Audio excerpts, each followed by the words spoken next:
పాకిస్తానీ ముస్లింలలో చాలా మంది తమ హిందూ పూర్వీకులను తీవ్రంగా ద్వేషిస్తారని, ఆ ద్వేషం వల్లే దేశంలో సగం మంది ప్రజలు తమ తాత ముత్తాతలు సౌదీ అరేబియా, ఇరాన్ దేశాల నుండి వచ్చారంటూ ఫేక్ హిస్టరీ చెప్పుకుంటూ తిరుగుతున్నారని ఆయన మండిపడ్డారు.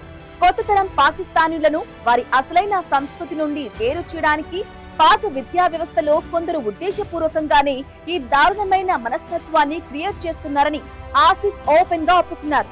ముఖ్యంగా అఖండ భారతదేశంలో భాగమైన ప్రస్తుత పాకిస్తాన్ ప్రాంతాన్ని ఏలిన గొప్ప హిందూ రాజుల చరిత్రను పాక్ పాఠ్య పుస్తకాల నుండి దాదాపుగా తుడిచిపెట్టేశారని ఆయన ఆరోపించారు.